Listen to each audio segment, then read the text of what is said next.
In this tutorial, a grid of 9 related photos are added to a single Photoshop file, and then the colour is tweaked to give unity to the overall composition.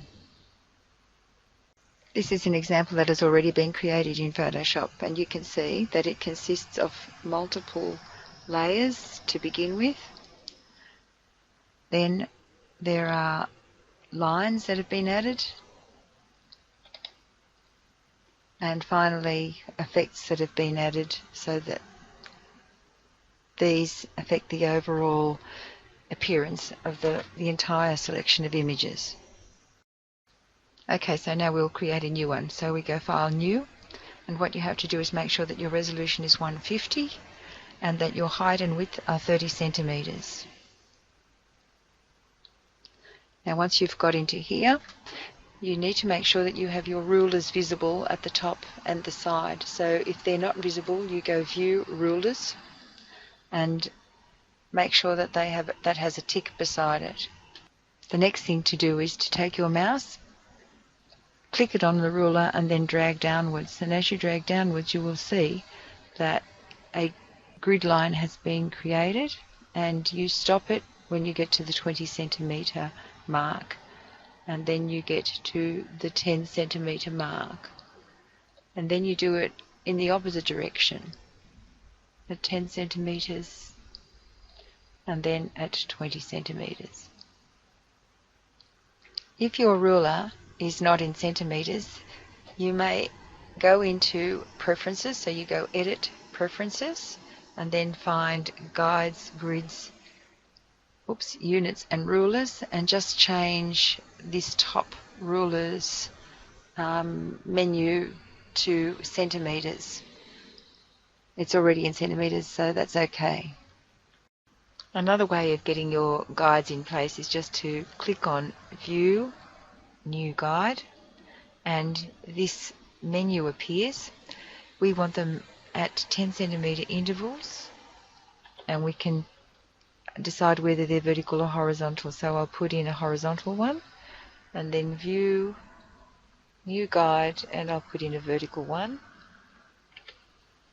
and then you do the same for the other two. What we now want to do is import our file. So we go File, Open, and the images that I would like to put into this are very large. This one 13, this one 9, and so on. They're too big to import into that file. So I'm going to create a new folder that I'm going to call Grid Size, and I'm basically going to copy those files, Control C, and put them into this folder. Now, to make them distinguish from the other ones, I'm just going to change their title.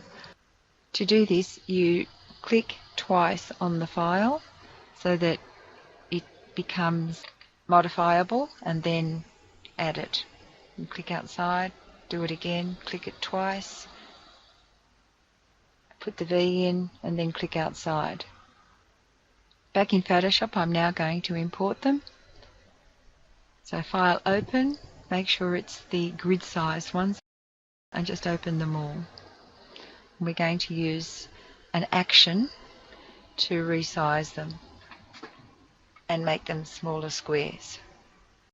Okay, so the first thing you do is you take your marquee tool and you roughly draw a square where you would like your final image to be, and then you go into Actions and you create a new action, and we will call it Resize, and start recording. As soon as you click that record button, you'll see that red light is on, and so every step that you now will perform will be recorded as an action. So what I do now is I go Image Crop and crop it down to that size. I go Image Size and make sure that my resolution is 150 to match the resolution of the grid that I'm going to be putting it into, and I want to make it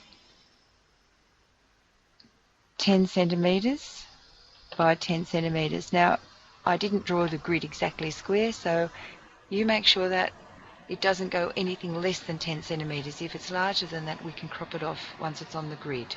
Okay. It looks smaller, and it is smaller because it's 10 by 10 centimeters, but now I stop the recording. Okay, so now I take this image by the tab and pull it off the top line.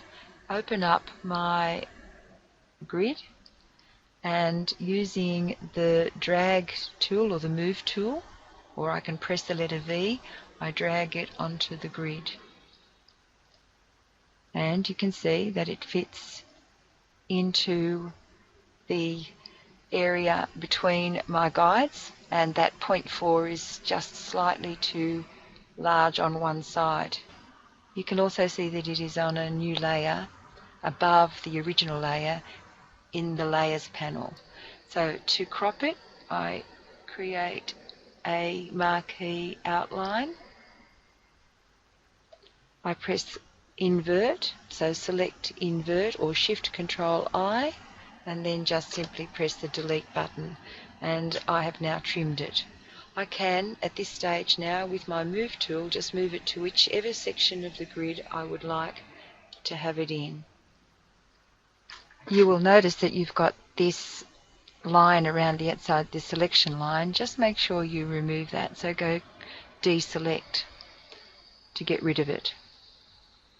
And now you can place it wherever you would like it to be. I'm going to repeat the process now with a different photo, so I take the marquee tool and I draw a rough square. You will notice that as you drag down your marquee, you can see a little dialog box that shows you the width and height of the square, so you can use that as a guide to help you get it as close to square as possible. And now I start my action. Make sure that you've got the very top layer of that action highlighted, so it starts at the beginning, and press the forward key, and instantly it has done all of those steps. So the image size is now 150 and it's a 10 by 10.89. Okay, so now I just pull the tab off the top. It resizes to this point here. I take my move tool, click on it and drag it into the grid, and again you can see that it's slightly too long. Close the original file. You can save the changes, and again I take my marquee, drag it across, shift control I and backspace, and don't forget to deselect. Now V, just move it again to a different location. These will all be changed as the final composition is created. As you can see, the final grid has now been created and all of the images have been arranged on individual layers. So my next step is to create the grid lines. So I start with this line tool and I draw a line down far too thick. If I click the move, I can certainly drag it into a narrower size and then move it to where I would like it to be. Now I just duplicate that layer and move it to the next space, and I can duplicate the layer again. I think I can rotate it. Control T and rotate it and move it to where I want it to be, and then duplicate the layer again, enter, duplicate layer, okay, and and move it up with the move tool. There are two final things that I like to do with it. The first one is to use one of these adjustment layers. So if you click on it, your adjustment layer menu appears, and if you drag your slider, say, on the top line, you can adjust the hue not just on one image but on all of the images that are directly below it, and that will give it a kind of unity as you vary individual colors in each image. You can also drag the saturation slider along and it will do the same, and you can use any combination of these two sliders. Alternatively, I can switch that off, and another favorite of mine to switch that off so it's back to where it was is to go down here to these masks and find the one that's called Color Lookup. Now the Color Lookup just has presets of different color combinations that apply to all of the images below. So crisp winter or foggy night. And in the bottom one you can go again any combination of colors. I'll leave it at that one for the moment.